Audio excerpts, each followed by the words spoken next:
성경대로 생각해 본다면 노아 방주에 공룡 실어야 될까요? 안 실어야 될까요? 성경대로 생각하면 실어야 됩니다. 하나님께서 6일 동안 이 모든 세상 창조하실 때 동물들 만드셨잖아요. 그럼 그때 공룡도 만드셨어야 되죠. 그럼 하나님께서 공룡 안 만드셨는데 공룡들이 돌아다닐까요? 하나님 깜짝 놀라셔갖고 쟤네들은 뭐냐? 그리고 아담 때부터 공룡과 사람이 함께 살아오다가 노아 홍수 때 방주에 공룡 당연히 실어야 됩니다.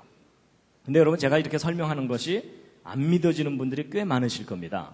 근데 그만큼 여러분이 진화론 교육의 영향을 크게 받으신 겁니다.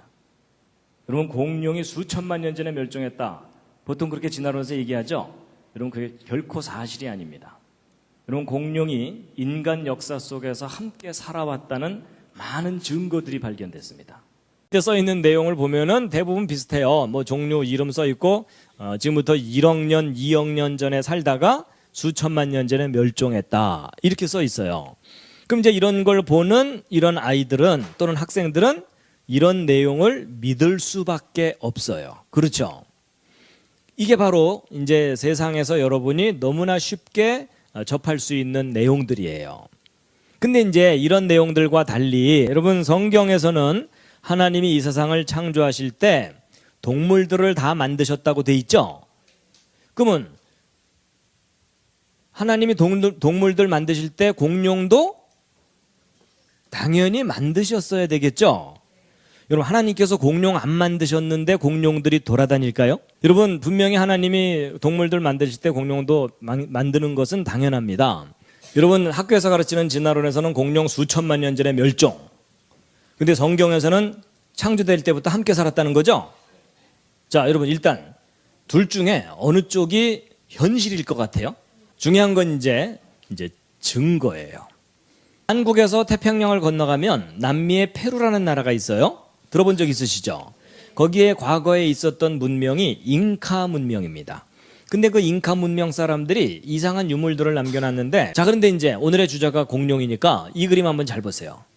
여러분 오른쪽은 잉카 사람들이고 왼쪽은 동물인데 사냥하고 있는 듯한 모습이죠.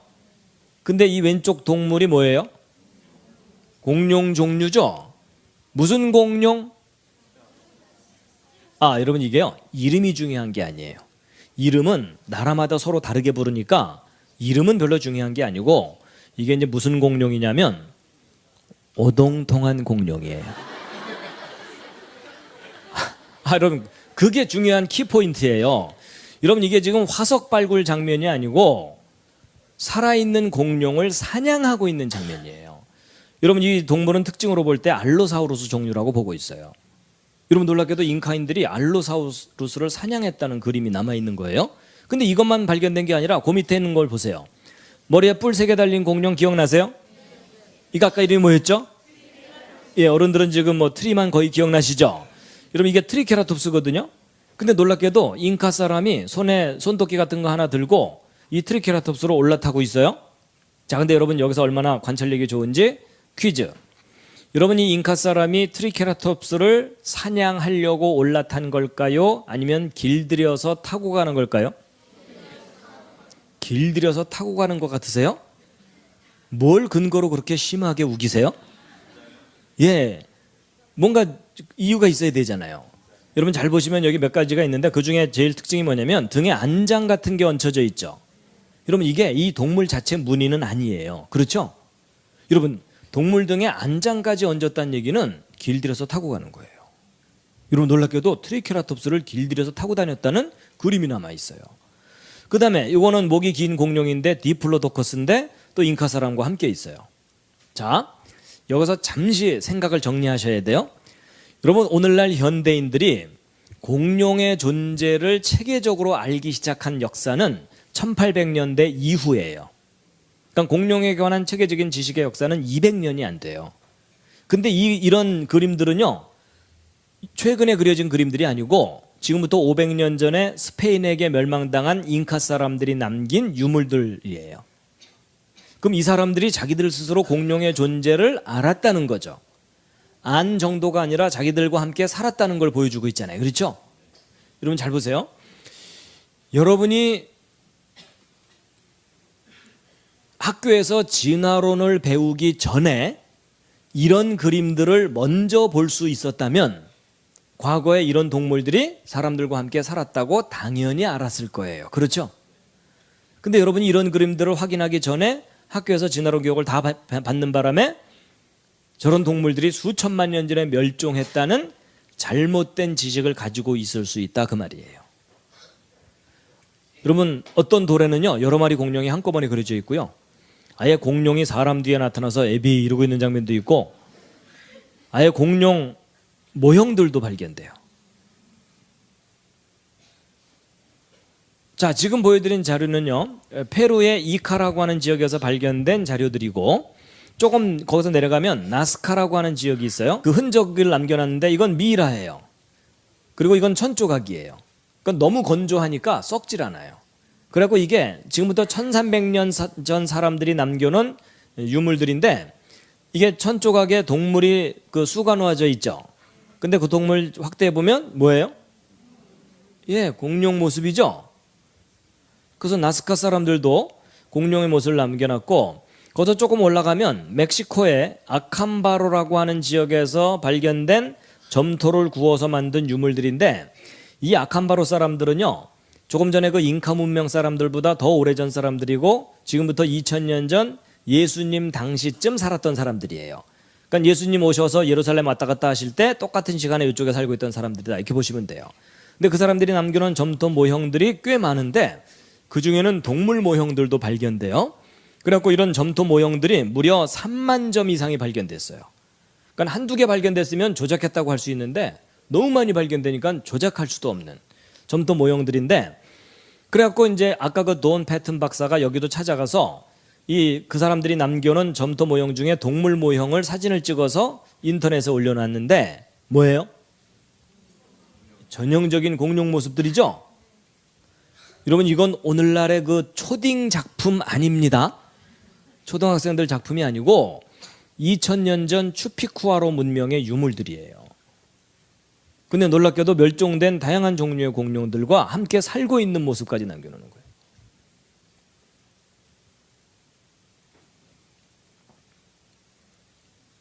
심지어 이건 뭐냐면요 날아다니는 익룡 종류예요. 람포링커스라고 하는 꼬리에 이런 특징이 있는 익룡 종류예요. 닮았죠? 좀 놀래고 계시죠? 놀라면서 점점 혼수 상태로 들어가시죠? 근데 이 사람들이 얼마나 사실적인 모습으로 남겨놨냐면 여러분 이구아노돈이라는 공룡 이름 들은 적 있으실 거예요. 근데 이구아노돈이라는 공룡이 꼬리를 수평으로 치켜들고 살았다는 걸 최근에 알게 됐어요. 예전에는 그 사실을 몰랐기 때문에 1800년대에 그린 상상도에는요 꼬리를 축 처지게 잘못 그려놨었어요. 그러다가 최근에 와서야 얘네들이 꼬리를 수평으로 치켜들고 살았구나 이걸 겨우 알게 됐다고 하는데 놀랍게도 2000년 전 아캄바로 사람들이요 꼬리를 수평으로 치켜들고 있는 모습으로 모형을 남겨놨어요. 이게 무슨 말이냐면 살아있을 때의 모습을 관찰하지 않고는 저런 사실적인 모형을 남겨놓기 힘들다 그 뜻이에요. 그 밖에 안킬로소우루스라든지 브론토소우루스도 사실적인 모습으로 그 AD 100년경이면 예수님 조금 이후예요. 그때 당시가 로마 제국 시절이거든요. 그 로마 제국이 이집트까지 점령을 했어요. 그래서 이 아프리카에 있는 사람들이 로마로 와가지고 자기 고향 나일강의 풍경을 그려놓은 그림이 지금까지 남아있거든요. 그리고 여러분 여기 나일강 악어도 그려져 있고 나일강의 머슬렌 배들도 있죠. 지금 여러분은 2000년 전 나일강의 풍경을 보고 계시는 거예요. 근데 그 나일강 풍경을 그린 그림 중에 이제 이 그림이 좀 이상한데 여러분 윗부분을 잘 보시면 저기 동물이 그려져 있는데 저거 뭐예요? 전형적인 비교적 선명한 공룡 그림이죠. 근데 아프리카 사람들과 함께 있어요. 아니 정말 사실적인 그 풍경을 그린 게 맞다면 AD 100년경에 나일강 쪽에 공룡이 살고 있었다는 얘기죠. 좀 더 쉽게 얘기하면 예수님 당시쯤에도 공룡 종류들이 나일강 쪽에 살고 있었다는 거예요. 아예 이 동물 이름도 남겨놨어요. 크로코딜로 파르달리스인데 오늘날 말로 번역하면 크로코다일 레오파드라 그래서 악어 표범이에요. 근데 이름이 중요한 게 아니고 그 형태가 멸종된 공룡 종류예요. 좀 계속 충격을 받으시죠? 그 다음에 이제 호주의 퀸즐랜드라고 하는 지역 요 끄트머리에 살고 있는 그 쿠크 아일랜드 원주민들인데요. 이 사람들이에요.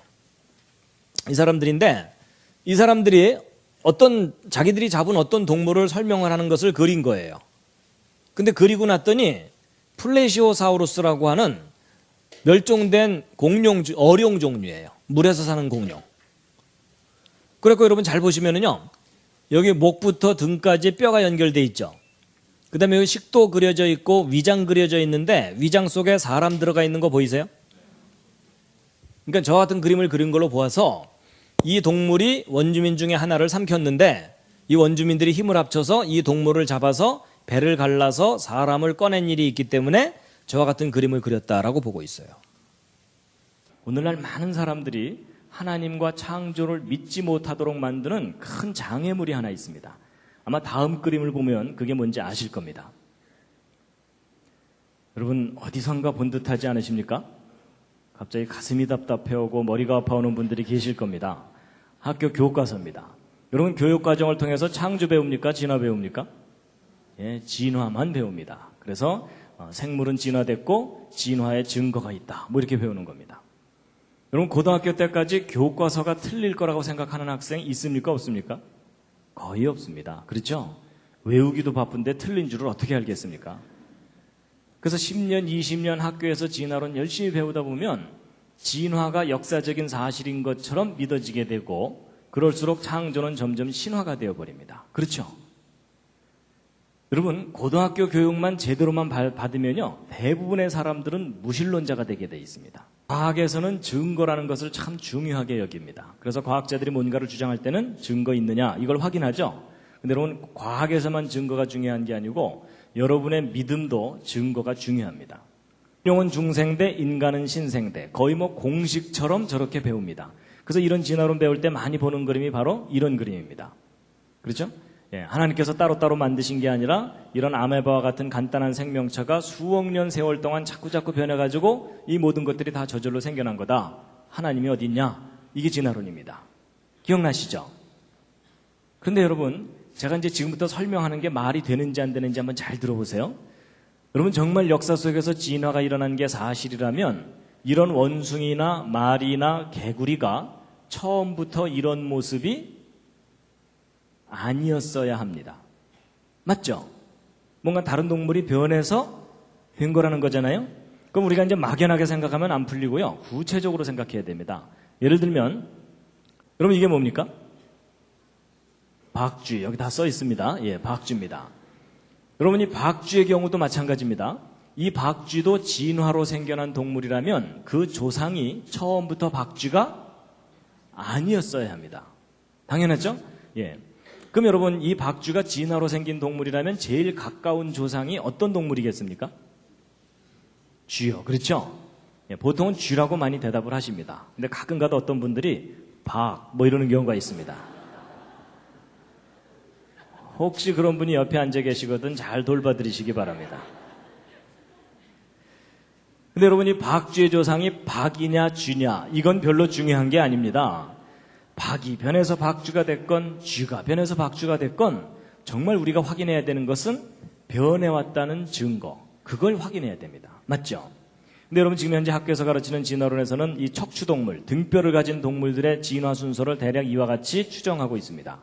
그래서 옛날 고생대 시절에는 물고기들이 주로 살고 있었고 얘네들이 이제 물에서만 살기가 답답하니까 육지로 외출을 다니다 보니까 개구리 같은 양서류가 생겨났고 그러다가 얘네들이 아예 육지에서만 살 수 있도록 적응해갖고 도마뱀 같은 파충류가 그 다음에 생겨났다는 겁니다.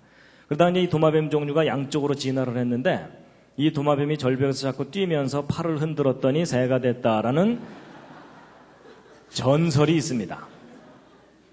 그리고 이 도마뱀이 새끼를 젖을 먹어서 키우려고 애쓰다 보니까 쥐와 같은 젖먹이 동물이 됐을 거다. 뭐 이런 건데 여러분 제가 약간 우습게 표현하기는 했지만 현재 대략 이와 같은 계통으로 진화되어 온 거다라고 아직도 학교에서 그렇게 가르치고 있거든요. 근데 여러분 이 박쥐는요. 날개도 가지고 있으면서 새끼를 젖을 먹어서 키우니까 얘는 좀 설명이 좀 복잡해요. 일단 도마뱀이 새 쪽으로 변했다가 얘가 새끼를 젖을 먹어서 키우려고 애쓰든지 아니면 일단 쥐 쪽으로 변했다가 얘가 절벽 잡고 뛰든지 해야 됩니다. 근데 아무래도 쥐 쪽에서 변해서 갔을 가능성이 높다 이렇게 보고 있거든요. 그럼 도대체 쥐가 점점 진화돼서 박쥐까지 변해가려면 구체적으로 어떤 과정을 겪었어야 하는지를 그림으로 그려봤는데 다음 그림이 마음에 드실지 모르겠습니다. 어느 날 쥐가 겨드랑이가 간질간질하면서 뭐가 너덜너덜하면서 점점 커지더니 박쥐가 된다. 뭐 이런 거 한번 생각해 보자고요. 여러분 이 쥐에서 박쥐로 진화해 가려면 이 중간 단계라는 것을 거쳐야 합니까? 안 거쳐도 됩니까? 이건 너무나 당연한 상식이죠. 거쳐야 되죠. 그렇죠? 여러분 이 중간 단계 거치지 않고 곧바로 쥐가 박쥐로 변했다. 이렇게 주장하려면 뭐가 필요합니까? 뭐 증거도 필요하지만 믿음이 필요합니다. 그렇죠? 그리고 여러분 보통 진화하는데 아주 오랜 세월 걸려서 조금씩 적응하다 보면 진화해 간다. 이렇게 얘기하죠? 그럼 여러분 한번 상식 수준에서 대답해 보세요. 여러분 이 쥐에서 박쥐로 변해갈 때까지 겪어야 되는 중간 단계가 실제로 몇 단계를 겪어야 합니까? 진화가 옳다면? 몇 단계 거쳐야 되죠? 그럼 가끔 어떤 분들이 3단계요. 뭐 이러는 경우가 있습니다. 아닌 거 아시죠? 그럼 또 그분 당황해갖고 5단계인가 뭐 이러는 경우가 또 있어요. 그것도 아닌 거 아시죠? 정답이 몇 단계입니까? 예, 무수히 많은 중간 단계를 겪어야 한다. 이게 정답입니다. 그렇죠? 여러분 이 중간 단계가 적다고 우기면 우길수록 더 큰 믿음이 필요한 거 아시죠? 여러분 이 중간 단계가 많을수록 현실이고 적을수록 신앙입니다. 동의하시죠? 예. 그리고 여러분 그때 당시에 이렇게 어정쩡하게 생긴 거가 지구상에 몇 마리나 살고 있었어야 하겠습니까? 서너 마리요? 아닌 거 아시죠? 셀 수 없이 우글우글 전 세계 곳곳에 살고 있었어야 되죠? 근데 여러분 예전에 학교에서 진화론 배우실 때 저렇게까지 구체적으로 생각해 보신 적 있으십니까? 없으십니까? 거의 없으시죠? 너무나 당연한 건데 왜 저런 걸 생각을 못 하셨을까요? 왜냐하면 진도 나가야 되니까.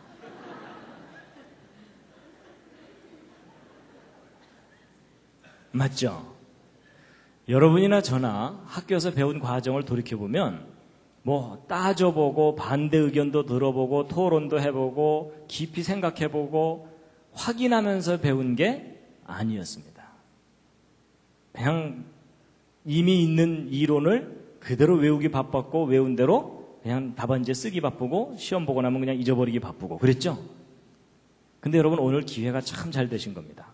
바보가 아니라면 무수히 많은 중간 단계가 있어야 되고 무수히 많은 개체수가 그때그때 살고 있었어야 돼요. 맞죠? 그럼 여러분 진화가 일어나는 게 맞다면 오른쪽 화석이 남을 수도 있지만 왼쪽 화석들도 얼마든지 화석으로 남을 수가 있겠죠? 그럼 여러분 진화가 정말 역사 속에서 일어났다면 오른쪽 화석이 더 많이 발견돼야 될까요? 왼쪽 화석이 더 많이 발견돼야 될까요? 왼쪽이요. 그렇죠? 이 오른쪽에 비해서 도대체 몇 배나 더 발견돼야 됩니까? 그랬더니 그분 끝까지 1.5배 뭐 이러시더라고요. 아닌 거 아시죠? 비교할 수 없을 정도로 많이 발견돼야 됩니다. 그게 상식적인 정답입니다. 맞죠?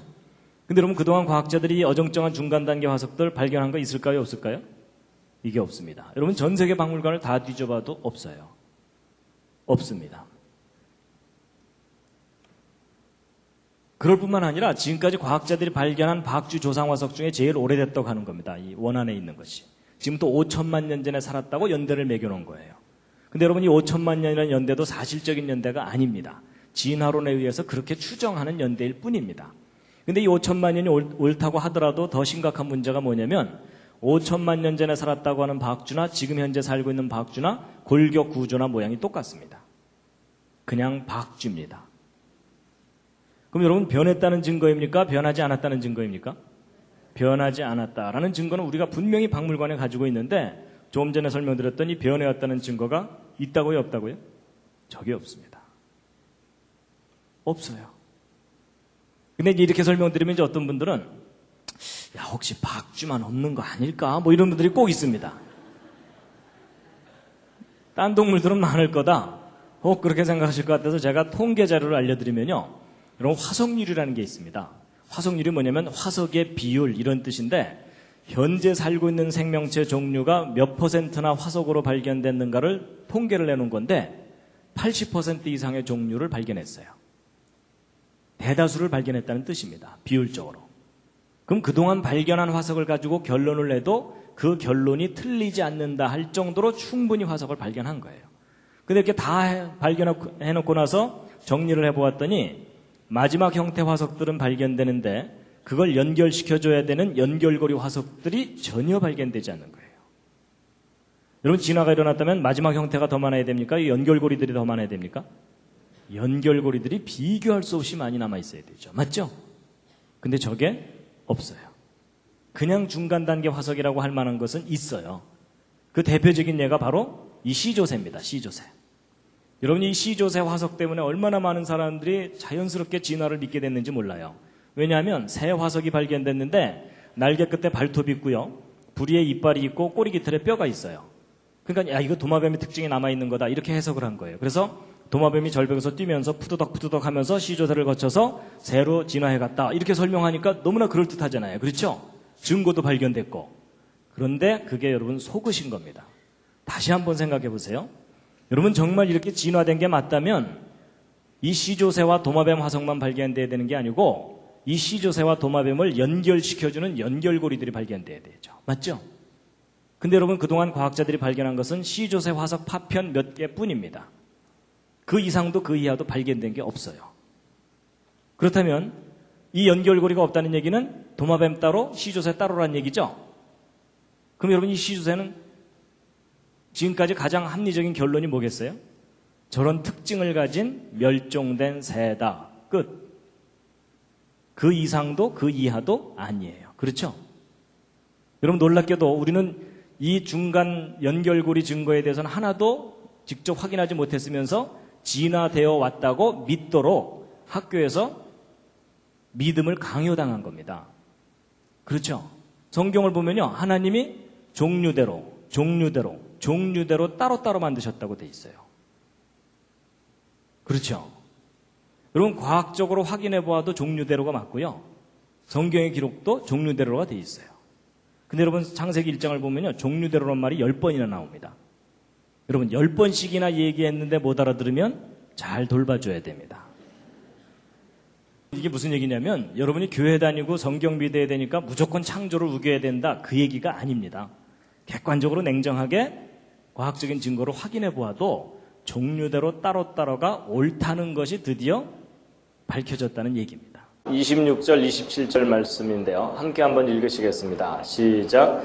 하나님이 가라사대 우리의 형상을 따라 우리의 모양대로 우리가 사람을 만들고 그로 바다의 고기와 공중의 새와 육축과 온 땅과 땅에 기는 모든 것을 다스리게 하자 하시고 하나님이 자기 형상 곧 하나님의 형상대로 사람을 창조하시되 남자와 여자를 창조하시고 들이 학교에서 진화론 배울 때 이런 식의 그림을 많이 보셨을 겁니다.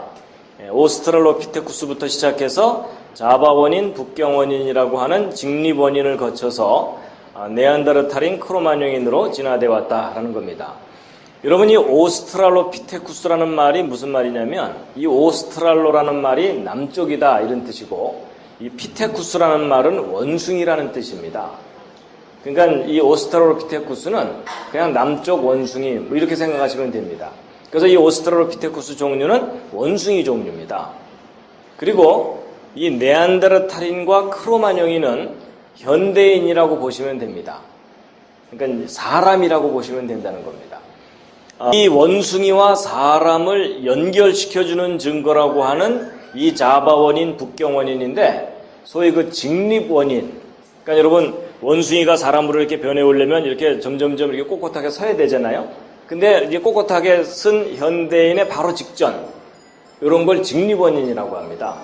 그래가지고 이 직립 원인이야말로 이게 정말 실제로 존재했다면 인류 진화에 대한 어떤 확실한 증거가 될 텐데 과연 이 연결고리가 확실한 것인지 이제 이걸 오늘 좀 확인시켜 드리려고 하는 겁니다.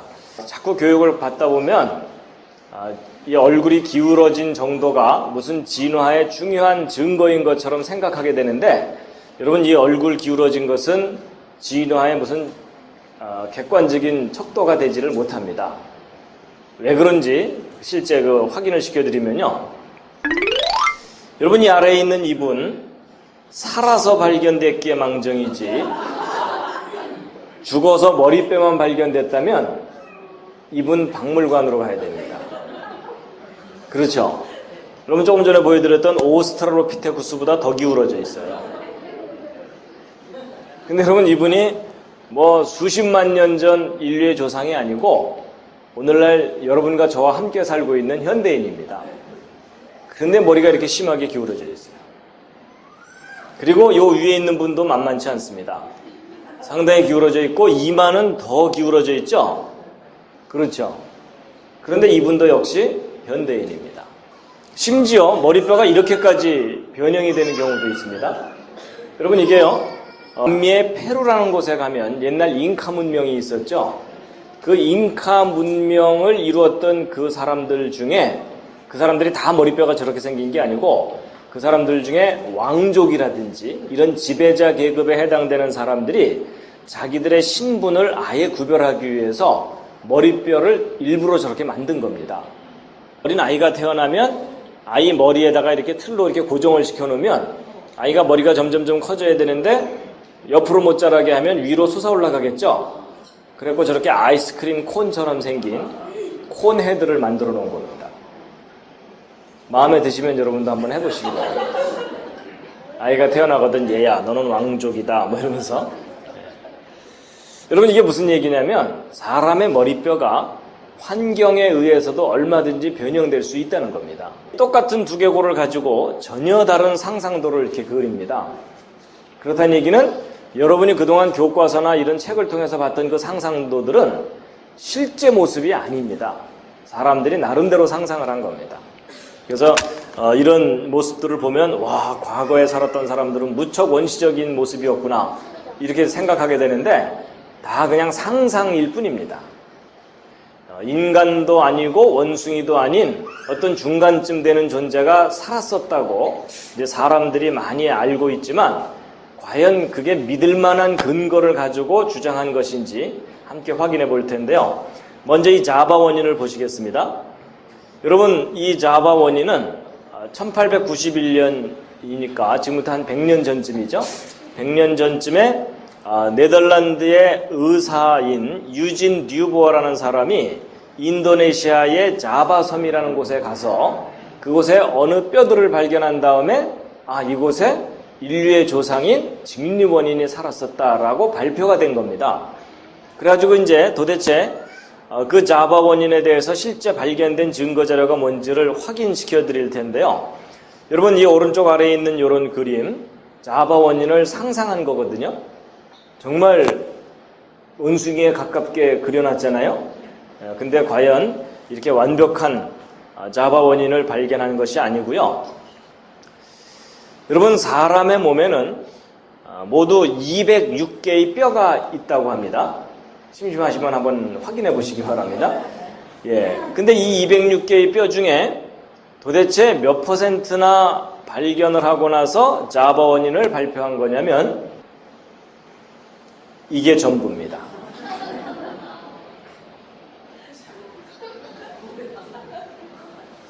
이게 뭐냐면 머리대뼈 일부분하고 허벅지뼈 그리고 이빨 몇 개 끝.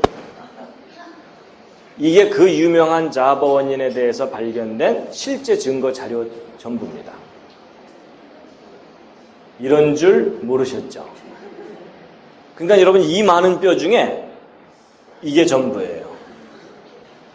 여러분, 저도요, 이 자바 원인에 대해서 실제 발견된 증거 자료가 이게 전부라는 것을 알기 전까지는 과학자들이 어련히 알아서 충분히 증거를 발견하고 나서 발표했겠거니라고 막연하게 생각했었거든요.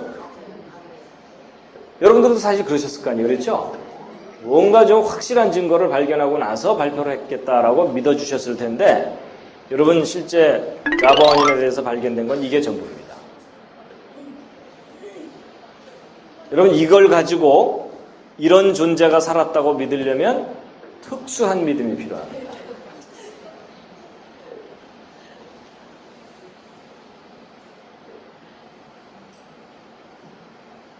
그래서 여러분 여기서 중요한 것은 과학자들이 실제 발견한 증거 자료가 뭔지를 여러분이 확인해 보셔야 된다는 겁니다.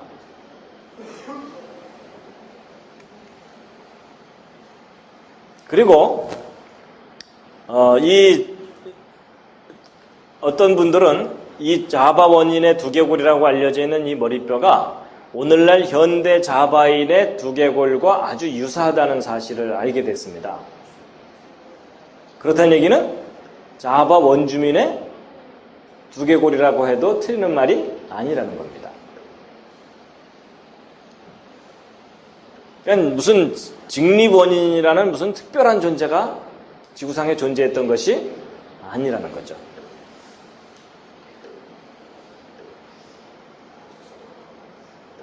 그 다음에 이제 이 북경 원인이라고 알려진 것은 북경의 주구점이라고 하는 어떤 곳에서 동굴에서 발견된 뼈들을 근거로 해서 발표한 것인데, 여러분 이 북경 원인에 대해서 발견된 이 뼈 자료들은 1940년대의 전쟁 중에 모두 분실돼 버렸습니다. 그러니까 지금은 그 자료가 남아있질 않습니다.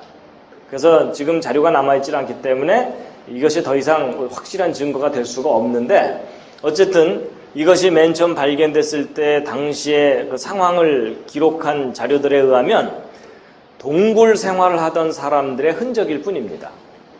그래서 이런 부서진 뼈들, 머리뼈들과 함께 불된 자리, 그 다음에 뭐 수정, 원숭이 두개골 이런 것들이 그러니까 같이 발견됐거든요. 그래서 결국 그냥 동굴 생활하던 사람들의 머리뼈 파편일 텐데, 이제 그것을 나름대로 이제 분석을 해가지고 이곳에 직립원인이 살았었다 이렇게 발표를 한 것일 뿐이라는 겁니다. 그래서 이제 거기에 주구점에 가면은 이렇게 박물관을 만들어 놓고 과거에 50만 년 전쯤에 이런 인류의 조상이 되는 직립원인이 살았었다라고 이렇게 두상을 만들어 놨는데, 이것은 상상일 뿐입니다. 확실한 자료가 발견된 것이 아닙니다. 결국 인류 진화의 가장 중요한 고리라고 생각되는 소위 직립원인에 대해서 발견된 증거 자료들은 그렇게 확실한 완벽한 머리뼈가 발견된 거나 이런 것이 아니다라는 것을 이제 확인시켜 드렸고요. 그래서 그 인류 진화를 주장하는 학자들의 고민이 뭐냐면, 원숭이와 인간을 연결시켜주는 확실한 증거 자료가 발견되지 않고 있다는 겁니다. 그래서 이제 그 인류 진화에 대해서 너도나도 이제 발표를 하게 된 것도 이 1859년에 다윈의 종의교원이라는 책이 출간된 이후로 사람들에게 진화론이 널리 퍼지게 되니까 이제 너도나도 뼈 하나만 발견돼도 이게 혹시 인류 진화의 증거가 아닐까 이런 식으로 이제 해석을 하게 된 건데, 그동안 발견됐다고 하는 증거 자료들을 조사해 보면 대다수가 아주 부실한 자료들입니다. 그러니까 완벽하게 머리뼈가 발견된 경우는 현대인과 다를 바 없는 네안데르탈인, 크로마뇽인 이런 것들일 뿐이고, 원숭이와 인간을 연결시켜준다고 알려진 다른 자료들은 아주 부실한 뼈들이 대부분이라는 겁니다. 여러분 지금 보시는 이게 인간이 원숭이로부터 진화되어 왔다는 것에 대한 증거 자료 전부입니다. 더 이상 보여드리고 싶어도 보여드릴 게 없어요. 그러니까 여러분 얼마나 불확실한 자료를 가지고 인간이 원숭이로부터 진화되었다고 주장하는지 이제 그 실체를 아시겠죠? 그래서 결국 원숭이와 인간을 연결시켜주는 증거들은 아주 부실한 부서진 파편들을 가지고 억지로 원숭이에서부터 인간으로 진화되었다라고 주장하고 있다는 것을 이제 확인을 시켜드렸고요. 원숭이와 인간을 연결시켜줄 만한 확실한 증거는 지금까지 발견된 게 없습니다. 진화의 증거가 없으니까 창조를 믿어야 되는 거냐? 그건 아닙니다. 그렇죠? 여러분 논리적으로 볼 때 A가 틀렸으니까 무조건 B, 이건 별로 좋은 생각이 아니죠. 쉽게 얘기하면 여러분 옆에 앉은 분이 못됐다고 자기가 착해요? 그렇지 않죠? 예, 보통 사람들이 그걸 착각을 합니다. 내가 착해야 착한 겁니다. 마찬가지로 진화가 틀렸으니까 창조 믿어야 된다. 그게 아니고요. 창조를 믿을 수밖에 없는 증거, 이게 있어야 됩니다. 맞죠? 창조하신 하나님께서 창조의 증거를 너무나 선명하게 두셨습니다. 오늘 그걸 소개해 드릴 텐데요. 이제 보통 이제 창조의 증거가 뭐냐 그러면요. 어떤 분들은 성경이 증거다 이렇게 말씀하시는 경우가 있는데 우리가 구별해야 됩니다. 여러분, 성경은 주장이지 증거가 아닙니다. 여러분, 제가 법정에서 제가 저 사람을 죽이지 않았습니다 라고 말하는 것은 주장입니까? 증거입니까? 그건 주장이에요. 그렇죠? 그 주장이 오르려면 뭐가 뒷받침돼야 됩니까? 증거가 뒷받침돼야 됩니다. 이해가 되시죠? 그러니까 여러분, 태초에 하나님이 천지를 창조하시니라는 저 말씀은 주장이에요. 창조되었다는 주장. 그럼 저 주장이 오르려면 뭐가 필요해요? 증거가 있어야 됩니다. 맞죠? 그런데 이제 일단 증거는 좀 이따 말씀드리기로 하고, 주장이 있다는 사실은 아주 중요합니다. 왜냐하면 사람은요, 듣지 않으면 또는 교육을 받지 못하면 모릅니다. 가르쳐줘야 알아요. 예를 들면 여러분, 이게 뭡니까? 사과죠. 여러분이 사과를 지금은 너무나 자연스럽게 알고 계시지만 여러분이 처음부터 스스로 사과를 아셨습니까? 아니면 누가 가르쳐준 겁니까? 잘 생각해 보시면 가르쳐준 겁니다. 엄마가 어렸을 때 말 가르쳐줄 때 사과 보여주면서 사과 이러니까는 저게 사과구나 라고 입력이 된 겁니다. 맞죠? 여러분 중에 태어나자마자 사과를 뜩 보더니 사과, 그런 사람 아무도 없습니다. 여러분, 이게 굉장히 단순한 얘기 같지만 아주 중요한 겁니다. 가르쳐줘야 합니다. 예를 들어 창조는요, 인간이 직접 목격한 일이 아니잖아요. 그렇죠? 그럼 창조는 인간이 스스로 할 수 있는 거겠어요? 창조하신 분이 가르쳐줘야만 되겠습니까? 창조하신 분이 가르쳐주시는 겁니다. 그래서 여러분이 스스로 창조를 깨달아야 된다고 생각하는 사람은 잘못 생각하시는 겁니다. 이것만은 하나님이 가르쳐주셔야 됩니다. 그런데 가르쳐주셨을 뿐만 아니라 증거까지 남겨두셨어요. 이제 오늘 그걸 소개해 드릴 텐데요. 여러분, 이제 성경 말씀을 몇 곳 먼저 보시겠습니다. 창조와 관련된 말씀인데요. 히브리서 3장 4절 말씀 함께 읽으시겠습니다. 시작. 집마다 지은 이가 있으니 만물을 지으신 이는 하나님이시라. 그리고 하나님께서는 계속 창조에 대한 말씀을 하시는데요. 이사야서 말씀 함께 읽으시겠습니다. 시작. 너희는 눈을 높이 들어 누가 이 모든 것을 창조하였나 보라. 여러분, 여기 한번 보시죠. 여러분, 탁 보는 순간 저거 창조됐네 이런 느낌이 드세요? 별로 그렇지 않으시죠? 그냥 산은 산이고 꽃은 꽃이죠? 근데 여러분이 뭔가를 이제 깨달으셔야 됩니다. 오늘 이제 로마서 1장 20절에 있는 이 말씀을 함께 확인해 보려고 합니다. 정말 저게 옳은 기록인지. 먼저 함께 읽으시겠습니다. 시작. 창세로부터 그의 보이지 아니하는 것들, 곧 그의 영원하신 능력과 신성이 그 만드신 만물에 분명히 보여 알게 되나니 그러므로 저희가 핑계치 못할지니라. 여러분, 저 말씀을 잘 읽어보면 이런 겁니다. 하나님이 만드신 모든 것을 보면 하나님의 능력과 신성을, 신적인 성품을 분명히 볼 수 있다. 이렇게 돼 있죠? 그럼 여러분, 성경대로 생각해 본다면 제가 가지고 있는 이 손, 여러분이 가지고 있는 이 손은 인간의 작품이 아니라 누구의 작품입니까? 창조자 하나님의 작품이기 때문에 이 손을 들여다보면 분명히 뭐가 보여야 됩니까? 하나님의 능력과 신성이 분명히 보여야 된다고 써 있죠? 자, 다 같이 한번 자기 손 한번 들여다보시겠습니다. 손바닥 한번 들여다보시죠. 자세히 보시기 바랍니다. 보이십니까? 뭐가? 손끝 말고. 여러분, 저 성경 기록대로라면 뭐가 보여야 됩니까?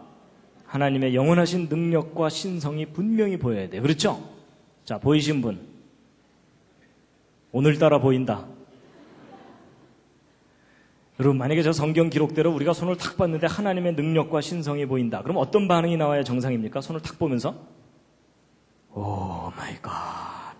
뭐 이 정도는 돼야 그 사람이 정말 본 거예요. 그렇죠? 근데 여러분 중에 그렇게 사시는 분 없으시죠? 만약에 여러분 가족이나 여러분 친구 중에 아침에 일어나서 세수하다 말고 오 마이 갓 이러는 사람을 보면 무슨 마음이 들어요? 잘 돌봐주고 싶은 마음이 들어요. 그렇죠? 근데 보세요. 여러분과 제가 이 손을 들여다보면서도 하나님의 능력과 신성을 볼 수 없다면 둘 중에 하나가 잘못된 겁니다. 저 성경 틀린 겁니다. 괜히 안 보이는데 보인다고 써놨잖아요.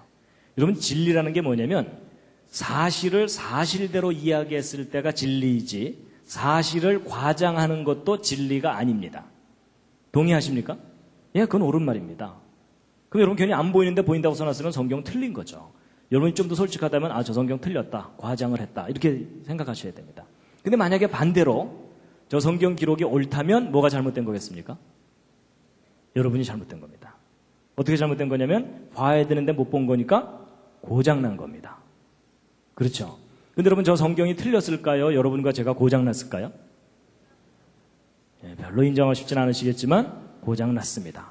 확인해 보도록 하겠습니다. 좀 믿을 만한 과학적 증거라도 있느냐라고 제가 질문을 받으면 제가 자신 있게 대답할 수 있는 창조의 확실한 증거가 있습니다. 그 증거가 뭐냐면 생명체입니다. 여러분 생명체는 하나님의 창조의 확실한 증거물입니다. 근데 기독교인들도 왜 생명체가 창조의 증거인지를 설명을 못합니다. 보세요. 여러분 생명체는 생명이 아닌 것과 비교해보면 특징이 있습니다. 여러분 왼쪽에 있는 사진 저거 무엇처럼 보이십니까? 눈썰미가 있으셔야 됩니다. 이게 뭐냐면 바늘귀에다가 실 꽂아놓은 겁니다. 여러분 이게 지금 밧줄이 아닙니다. 여러분 바늘 언뜻 보면 잘 만들어진 것 같아도 이렇게 크게 확대해놓고 나면 이렇게 흠집도 있고 매끄럽지도 않고 아주 투박합니다. 근데 인간이 만든 작품이 이렇게 투박한데 생명체는 다릅니다. 예를 들어 이런 곤충 잎부분에 이런 거 달려있는데 요거 확대한 게 이거고 요거 확대한 게 이거고 요거 확대한 게 이겁니다. 근데 확대해도 너무나 정교하고 섬세합니다. 기본적으로 바늘하고는 품질이 다릅니다. 기왕 보셨으니까 하나 더 보여드립니다. 여러분 이게 뭡니까? 왼쪽 위에 여러분 저건 잠자리가 아니라 모기입니다. 색깔을 입혀놔서 좀 혼동하셨을 겁니다. 근데 여러분 모기 자세히 쳐다보신 적 없으시죠? 오늘 한번 자세히 보실 텐데요. 모기 머리 부분에 달려있는 요거 확대한 게 오른쪽 사진입니다. 무슨 기가 막힌 무슨 크리스마스 장식 비슷하죠? 근데 여러분 혹시 모기 얼굴 빤히 쳐다본 적 있으십니까? 여러분 모기 얼굴 빤히 쳐다보면 이렇게 보입니다. 이거 마음에 드실지 모르겠어요. 모기의 최첨단 헤어스타일입니다. 모기 얼굴은 이게 온통 눈입니다. 이거 확대한 게 오른쪽 사진입니다. 무슨 찐빵집의 찐빵처럼 정렬이 잘 돼 있습니다. 그런가 하면 여러분이 제일 싫어하는 모기침, 이거 확대한 게 오른쪽 사진입니다. 여러분 모기침이 간단하게 주사바늘 하나 달고 다니는 게 아니고 이렇게 섬세한 깃털들로 감싸여져 있습니다. 그리고 모기침 끄트머리 확대한 게 요거고요. 그 안쪽에 진짜 침이 있습니다. 요것이 이제 우리 살을 파고 들어가는 겁니다. 그리고 모기 다리 부분 확대한 게 요겁니다. 모기 다리도 아주 섬세한 깃털들로 감싸여졌는데 여러분 혹시 모기 발바닥 보신 분 계십니까? 오늘 모기 발바닥까지 보여드립니다. 여러분 모기 발바닥 끄트머리 확대한 게 오른쪽 요 사진입니다. 근데 여러분 모기 발바닥에 발톱 달려있는 거 아세요? 여러분 모기 발바닥에 발톱도 있습니다. 동네 가서 자랑하셔도 됩니다. 나 어저께 모기 발톱 봤다. 너 봤냐? 뭐 이러면서. 그래서 여러분이 그리고 이제 왼쪽 아래 이거 뭘까요? 모기 날개 끄트머리 확대한 겁니다. 여러분 모기 날개까지 이렇게 간단하게 생긴 게 아니라 이렇게 섬세한 깃털들로 2중 3중으로 레이스가 달려 있습니다. 여러분 우리가 주변에서 볼 수 있는 그 흔한 모기조차도 자세히 관찰해보면 너무나도 정교하고 섬세한 아주 훌륭한 작품입니다. 앞으로 함부로 죽이지 마시기 바랍니다. 혐의가 있을 때만 죽이시기 바랍니다. 여러분 생명체가 얼마나 정교한 작품인지 잠깐 보셨는데요. 뭐 기가 막힙니다. 그런데 지금부터 이제 대답을 잘 해주셔야 됩니다. 여러분 이게 뭡니까? 왼쪽 위에? 예, 저게 잠자리입니다. 아까 건 모기고 그 다음에 이제 오른쪽 아래 여기 건물이 하나 있습니다. 여러분 저거 혹시 무슨 건물인지 아십니까? 잘 모르실 겁니다. 저 경상도 포항에 있는 바닷가에 있는 한동대학교라고 하는 기독교 대학교입니다. 좋은 대학입니다. 제가 이제 이곳에서 한 5년 동안 학생들에게 창조론 강의를 했었기 때문에 이제 추억으로 하나 사진을 갖고 다니는데요. 이제 학교 얘기를 하려는 게 아니고요. 질문합니다, 여러분. 이 건물 누가 만든 겁니까? 저절로 생긴 겁니까? 만든 거죠. 그렇죠? 이 건물 이거 오랜 세월 동안 저절로 생긴 거야 이러면서 우기고 다니는 분이 계시면 어떻게 드려야 돼요? 네, 잘 돌봐드려야 돼요. 드디어 교육 효과가 나타나고 있습니다. 근데 문제는 이제 잠자리입니다. 여러분 이 잠자리 누가 만든 겁니까? 저절로 생긴 겁니까? 예, 지금 이제 대답이 혼동되고 있습니다. 저절 만들 이러면서 지금 이런 사람들이 이거 선뜻 되게 대답 판단을 잘 못하는 이유가 뭐냐면 여러분 학교에서 가르치는 교과서 진화론대로라면 오랜 세월 동안 저절로 생긴 겁니다. 누가 만든 게 아니에요. 근데 성경 기록이 옳다면 하나님이 만드신 거죠? 여러분 교회 다니지 않는 학생들이 차라리 마음이 편합니다. 진화로만 믿고 시험 잘 보면 되잖아요. 근데 교회 다니는 학생들 마음이 심히 불편합니다. 왜냐하면 학교에 가면 진화론 맞는다고 해야지 점수 나오죠? 교회 가면은 창조 믿는다고 해야지 눈치 안 보이죠? 그러니까 학교 가면 맞습니다. 교회 가면 믿습니다. 이러면서 헷갈리는 거예요. 이 맞습니다, 믿습니다. 이게 정리가 안 되니까 오히려 학교에서 가르치는 게 더 근거가 있어 보이니까 고등학교 졸업할 때쯤 되면은 교회도 졸업하게 됩니다. 그렇죠? 근데 여러분, 둘 중에 하나가 사실이면 둘 중에 하나는 분명히 거짓입니다. 근데 이제 잠자리는 나중에 기회가 있으면 생각해 보기로 하고 이 건물 다시 한번 확인합니다. 여러분, 이 건물 만들어진 거 맞죠? 여러분, 모든 건물들은 다 만들어진 거죠? 근데 여러분, 혹시 건물이 저절로 생길 수는 없나요? 이런 식으로? 지금 저게 뭐냐면 저 뒤에서 화산이 뻥 폭발해가지고 돌멩이들이 튀어나와서 떨어지기를 착착착착착착 떨어지면서 막 건물이 저절로 생기는 겁니다. 그럼 저런 일이 가능합니까? 불가능합니까? 불가능하죠? 저런 일이 가능하다고 우기는 분이 계시면 어떻게 해드려야 돼요? 예, 그때는 돌봐주는 정도가 아니라 묶어놔야 됩니다. 여러분, 제가 지금 상식을 이야기하고 있는 중입니다. 여러분, 이 두 빌딩 기억나시죠? 예, 무너지면서 몇 년 됐죠? 그리고 가운데 둥글게 이게 뭐냐면 비행기 날개에 달고 다니는 제트 엔진입니다. 근데 여러분, 이 제트 엔진이 이게 얼마나 복잡한 작품이냐면 이 엔진 계통에 들어가는 부품의 숫자가 100만 개가 넘습니다. 그런가 하면 이 오른쪽에 있는 이 빌딩 내부 구조 설계하려면 복잡한 건 말할 것도 없죠. 근데 제가 이제 왜 이런 사진들을 보여드렸냐면요. 지금부터 여러분들에게 4가지 간단한 질문을 할 텐데 다 맞춰보시기 바랍니다. 앞에 3가지 질문은 쉽고요. 4번째가 좀 까다롭습니다. 첫 번째 질문입니다. 여러분, 이 비행기 엔진과 빌딩의 설계도가 있습니까? 없습니까? 반드시 있죠?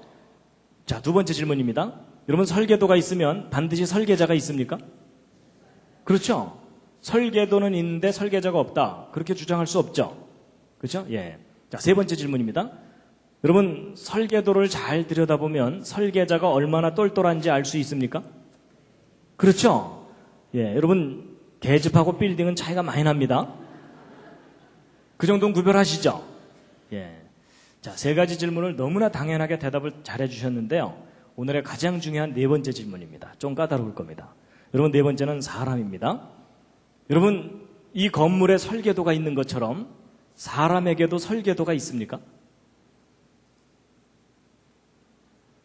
자, 이건 좀 대답이 좀 어렵죠? 자, 그래서 제가 이번엔 보기를 드립니다. 자, 1번, 사람에게 설계도가 있는지 없는지 잘 모르겠다. 자, 2번, 아니다. 사람에게 설계도가 있을 것이다. 3번, 사람에게는 설계도가 없을 것이다. 4번도 있습니다. 요즘 바쁘다. 네, 요즘 살기 바빠서 신경 쓸 여유가 없다. 이제 이런 분들도 계실 겁니다. 자, 이 중에 하나는 해당되실 텐데요. 자, 뭐 틀려도 상관없고요. 우기셔도 됩니다. 자, 1번, 사람에게 설계도가 있는지 없는지 잘 모르겠다. 솔직히 잘 모르겠다. 예, 그런 분은 거의 없으시군요. 내려주시고요. 자, 2번, 사람에게도 설계도가 있을 것이다. 오, 꽤 많은 분이 손 들고 계세요. 들고 계신 분 중에 하나님이 가지고 계실 거다라고 생각하시는 분은 손 내리시기 바랍니다. 그런 거 아닙니다. 성경에 써 있는 것 같다. 손 내리시기 바랍니다. 인생 설계도 손 내리시기 바랍니다. 그런 막연한 거 말고요. 저는 이런 건물 설계도 같은 그런 구체적인 설계도를 제가 말씀드리는 겁니다. 지금 끝까지 한 너댓 분 손 드셨는데 내려주세요. 이 끝까지 손 드신 저분들을 잘 돌봐드려야 되는지는 이제 우리가 이제 확인해 보기로 하고. 자, 3번째. 사람에게는 설계도가 없을 것 같다. 예, 꽤 많은 분들 손 드셨고요. 네, 내려주시고요. 4번째. 요즘 바쁘고 힘들다. 정답 알려드립니다. 정답은 2번입니다. 여러분, 모든 사람은 설계도가 있습니다. 그걸 과학자들이 발견했습니다. 너무 작아서 안 보였는데 그 설계도가 뭐냐면요. 근데 여러분, 설계도가 있으면 설계자가 있다는 건 맞아요? 설계도가 있다는 사실을 이제 확인하면 되는 거죠. 여러분, 그 설계도가 바로 뭐냐면요. 바로 DNA예요. 여러분, 요즘 인간 복제, 뭐 게놈 프로젝트 이런 얘기들 많이 들어보셨죠? 여러분, 그게 다 무슨 소리냐면 모든 생명체가 설계도가 있다, 그 얘기입니다.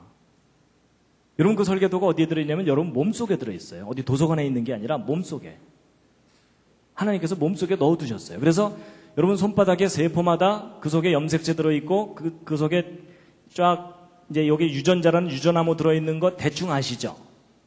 요즘 이게 상식이 됐기 때문에 제가 설명하기도 편해졌어요. 근데 여러분, 이게 다 설계도입니다. 왜 설계도냐면 여러분, 아파트 설계도를 갖고 건물을 지으면 아파트 지어지죠? 그런 거예요. 여러분, 자식을 낳으면 부모를 닮죠? 여러분도 부모 닮으셨고 여러분 닮은 자녀를 낳고 그러시죠? 근데 여러분, 이거 닮아 보입니까? 안 닮아 보입니까?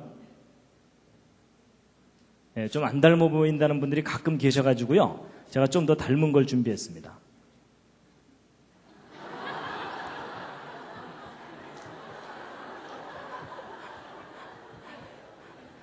닮았죠? 예, 제 붕어빵 아들입니다. 이 사진 보고 안 닮았다는 분 아직 못 만나봤습니다. 근데 여러분, 자식을 낳으면 왜 부모를 닮습니까? 낳고 나서 주물르나요? 아닙니다. 그냥 낳고 키우면 다 닮게 돼 있어요. 그 이유가 뭐냐면 아버지가 물려주는 유전자, 어머니가 물려주는 유전자 때문에 닮아요. 근데 여러분, 요즘 말로 하면 유전자고 옛날 어른들한테는 뭐라고 말씀드려야 되냐면 그 씨가 그 씨니까. 그렇죠? 여러분, 그 씨라고 표현했던 게 그게 뭐냐면 설계도입니다. 그렇죠? 여러분, 콩 심은데 콩 나고 팥 심은데 팥 나는 이유가 뭐예요? 콩 속에 콩에 관한 내용이 다 들어있어요. 맞죠? 그래서 그거 심으면 콩에 관해서 뭐가 나와요. 그렇죠? 여러분, 아파트 설계도로 갖고 건물을 지으면 아파트가 나오는 것과 마찬가지예요. 그래서 여러분, 이 건물은 돌이나 나무 이런 걸로 조립이 됐잖아요. 근데 사람은 재료만 다를 뿐이지 사람도 재료가 조립이 된 거거든요. 그래서 사람은 무슨 재료냐면 주로 단백질입니다. 머리카락도 단백질, 살도 단백질, 다 단백질인데 종류가 달라요. 근데 여러분, 이 단백질은 다 무엇으로 이루어져 있냐면 아미노산들이 결합해서 이루어져 있다는 걸 알게 됐어요. 근데 이 아미노산을 또 과학자들이 연구해 봤더니 20종류가 있는데 이 20종류의 아미노산을 쉽게 설명드리면 생명체의 벽돌들입니다. 여러분, 이 건물 지을 때 어떤 벽돌 어떻게 쌓느냐에 따라서 모양이 달라지는 것처럼 이 아미노산 벽돌 20종류가 어떤 순서로 어떻게 결합하느냐에 따라서 단백질 종류가 달라지거든요. 근데 이게 아무렇게나 뭉쳐지는 게 아니고 설계도대로 결합이 돼요. 근데 그 설계도가 바로 뭐냐면 이 DNA예요. 그래서 여러분, 이 DNA 구조를 조사해 봤더니 그 속에 구아닌, 시토신, 아데닌, 티민이라고 이름 붙인 4종류의 분자가 염기라고 하는데 G는 C하고만 결합되어 있고 A는 T하고만 결합되어 있어갖고 GC 결합과 AT 결합이 끊임없이 연결되어 있습니다.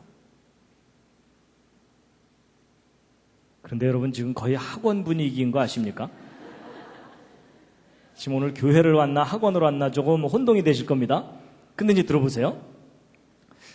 과학자들이 이걸 조사를 해봤더니 재미있는 규칙이 뭐냐면 항상 3개의 결합이 한 묶음이에요. 3개씩이. 그래서 예를 들어 GAA 이런 순서로 결합되어 있으면 아까 20종류 아미노산 중에 몇 번째 아미노산을 결합시켜라 라는 암호라는 것을 다 해독해낸 겁니다. 그래서 이 중에 어떤 3개의 결합은 그 뜻이 뭐냐면 여기서부터 시작해라 하는 시작 신호가 있어요. 여러분, 벽돌 쌓을 때도 시작하는 데가 있죠. 그리고 어떤 3개의 결합은 그 뜻이 뭐냐면 여기서 끝 하고서 끝나는 데가 있어요. 그래서 여러분, 여기서부터 시작해갖고 여기 있는 설계도 순서대로 아미노산 벽돌들이 착착착 결합이 되면 단백질 한 종류 완성됩니다. 그리고 그 다음부터는 또 다른 종류의 단백질들이 만들어지고 이렇게 해서 만들어진 단백질들이 지금 현재도 여러분과 저의 머리카락 뿌리에서는 머리카락 단백질을 만들어서 머리카락을 계속 자라나게 하고 있어요. 손톱 뿌리에서는 지금 손톱 단백질을 만들어서 자라나게 하고 있습니다. 여러분, 손톱 뿌리에서 어느 날 머리카락이 나오거나 이런 분 안 계시죠? 그 정도면 꽤 많이 고장나신 겁니다. 그래서 여러분, 아버지 어머니가 곱슬이면 자식도 되게 곱슬 나오죠. 그리고 아버지 어머니 중에 심장이 나쁘거나 그러면 자식도 심장이 나쁘거나 그런 경우가 있죠. 그걸 무슨 병이라 그럽니까? 그래서 여러분, 옆에 앉은 분하고 모습이 다른데 집안끼리는 비슷하죠. 그 이유가 각자 설계도가 다르기 때문에 그렇습니다. 자, 제가 이제 설명 다 드린 겁니다. 이해할 만 하셨죠? 별로 어렵지 않으셨죠? 근데 다 듣고 났더니 아주 분명한 사실이 하나 있습니다. 뭐냐면 여러분, 각자 자기 몸에 설계도가 있습니까? 없습니까?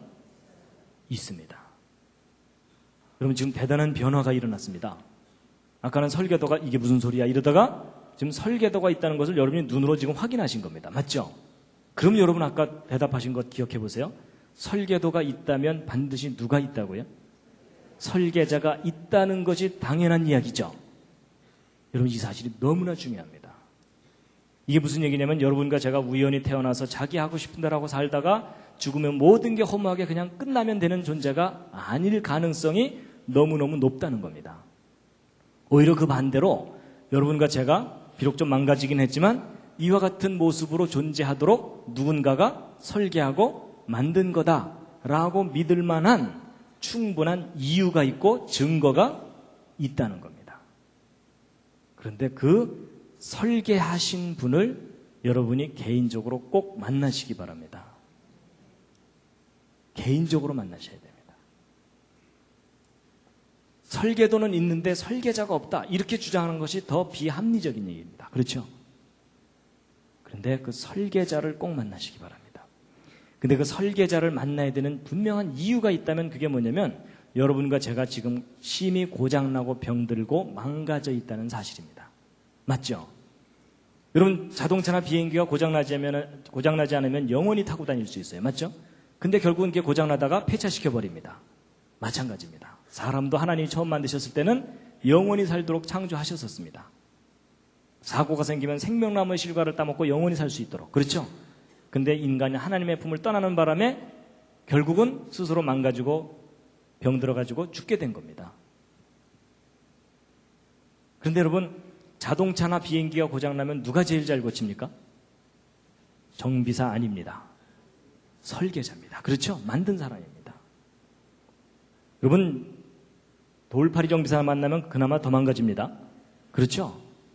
그럼 여러분 사람이 고장나고 병들어 있는 것이 맞다면 누가 제일 잘 고칩니까? 설계하신 분이 제일 잘 고칩니다. 제가 그것을 믿습니다. 믿는다기보다는 이제는 알게 됐습니다. 그래서 저는 천국이 있다는 걸 믿습니다. 하나님이 만드신 작품인데 내가 망가진 거구나. 제가 그걸 알게 됐거든요. 맞죠? 여러분, 그 하나님께서 사람을 만드시고 설계도를 몸속에 넣어두셨잖아요? 그 설계도가 여러분 손바닥에도 잔뜩 있는 겁니다. 맞죠? 다 같이 손바닥 다시 한번 들여다보시기 바랍니다. 그리고 한마디 하셔야죠. 오 마이 갓. 얘들아, 설계도가 있단다. 설계도가 있다면 설계자가 있다는 것을 인정하는 것이 옳은 생각이다. 모르스부호라 그래서요. 옛날 그 간첩들이 이불 뒤집어 쓰고 두들기던 거 기억하십니까? 그죠? 예, 또 난 아직 살아있다 뭐 이런 거 있잖아요. 그래서 이게 그 유명한 SOS 신호입니다. 예, 이게 살려달라는 그 배가 침몰할 때 살려달라고 막 신호 보내는 그런 거거든요. 여러분 저거 상식으로라도 알아두시면 좋습니다. 그래서 이거 신호 어떻게 보내면 되냐면요. 짧은 신호 3개, 긴 신호 3개, 짧은 신호 3개 이렇게 되니까 예를 들어 밤에 플래시 같은 걸로 깜빡깜빡깜빡 깜빡 깜빡 깜빡 깜빡 깜빡 이렇게 하시면 돼요. 아셨죠? 그렇죠? 예. 그리고 이제 건물 무너졌다. 그러면 뭐 깔렸잖아요. 그러면 돌멩이 들고서 두들기시면 돼요. 어떻게 하면 되겠어요? 딱딱딱 딱딱딱 이렇게 하시면 됩니다. 아셨죠? 근데 여러분 이 신호에 문제가 좀 하나 있습니다. 무슨 문제가 있냐면 상대방이 알아들어야 됩니다.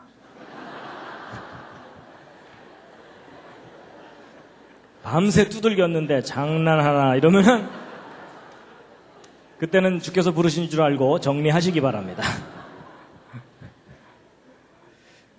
I love you는 이렇게 하면 되고요. 백과사전도 다 기록할 수 있습니다. 모르스부호로. 근데 여러분 여기서 중요한 원리를 하나 아셔야 됩니다. 여러분 이 모르스부호의 알파벳이 모두 몇 개입니까? 열심히 세시는데 세실 필요 없습니다. 딱 2개입니다. 짧은 신호, 긴 신호. 그렇죠? 여러분 영어가 20몇 개지 모르스부호는 2개밖에 없어요. 그렇죠? 이게 무슨 얘기냐면 구별된 신호 2개만 있으면 모든 메시지를 다 기록할 수 있다. 그 얘기입니다. 우리가 편의상 20몇 개를 쓸 뿐입니다. 근데 여러분 이런 알파벳 2개짜리 부호가 또 개발된 게 있습니다. 그게 바로 디지털 컴퓨터. 여러분 0과 1이라는 2가지 부호만 갖고 모든 메시지를 다 기록하잖아요. 맞죠? 그러니까 2개만 있으면 돼요. 근데 이 알파벳 2개짜리 부호가 또 발견된 게 있습니다. 그게 뭐냐면 아까 여러분들에게 열심히 설명드렸던 이 DNA입니다. 여러분 이거 복잡할 것 같지만 알고 보면 GC라는 결합과 AT라는 결합, 2 종류의 결합밖에는 여기 없습니다. 그렇죠? 여러분 저건 복사를 정확하게 하기 위해서 2개씩 묶어놨을 뿐이지 결국은 2 종류 결합, 2 종류요. 그렇죠? 여기도 2개예요. 원리가 똑같아요. 원리가 똑같은데 차이가 나는 게 뭐냐면 이 모르스 부호 인간이 개발한 거고 그 다음에 디지털 전산 부호도 인간이 개발한 거잖아요. 그런데 이 생명체 속에 담겨있는 이 유전암호는 인간이 개발한 게 아니에요. 발견한 것일 뿐이에요. 그렇죠? 그랬을 때 이 생명체 속에 담겨있는 이 유전암호를 누군가 뛰어난 지혜와 능력을 가진 분이 설계하고 기록하고 만든 것이다 라고 인정하는 것이 창조론입니다. 아니다. 저거 오랜 세월 동안 저절로 생겨날 수도 있을 것이다. 라고 주장하는 것이 진화론입니다. 근데 여러분 그 둘 중에 어느 쪽을 믿느냐는 여러분이 선택하시는 겁니다.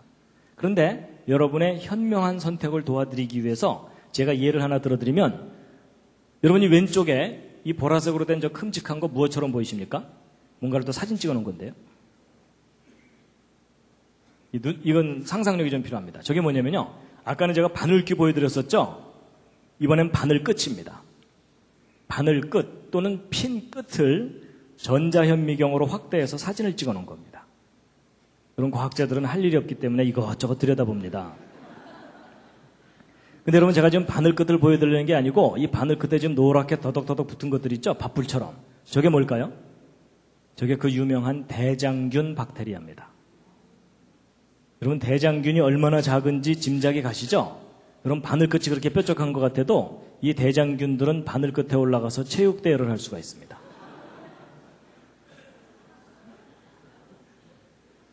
근데 여러분 여기서 중요한 사실은 이 작은 대장균도 자기 설계도가 있을까요? 없을까요? 있습니다. 여러분 모든 생명체는 설계도가 있습니다.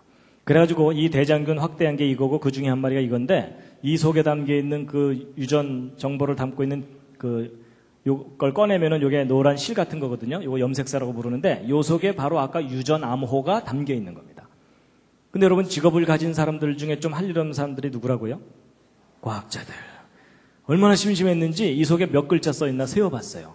그래서 그 속에 담기는 유전 암호를 이런 식으로 한번 받아 적어 본 거예요.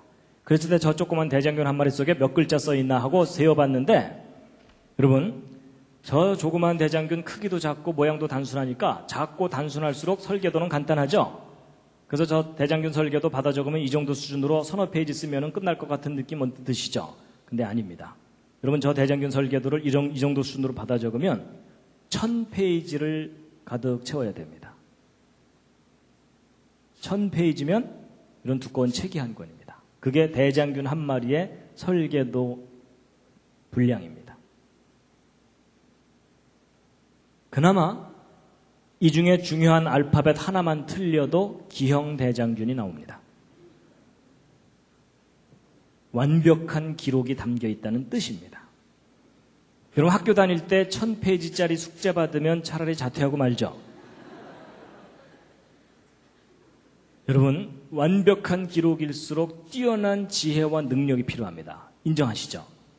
그렇다면 이 속에 담기는 이 엄청난 정교한 설계도가 저절로 생겼다고 이야기하는 것은 분명히 잘못된 생각이라는 겁니다. 오히려 그 반대로 우리 인간보다는 비교할 수 없는 뛰어난 지혜와 능력을 가진 존재가 정교하게 설계하고 만든 거다라고 생각하는 것이 오히려 상식적이라는 거죠. 근데 여러분 이 대장균보다 더 놀라운 존재가 사람입니다. 여러분 사람의 경우는요. 이 작은 세포 하나 속에도 23장 염색체는 꼬박꼬박 들어있거든요.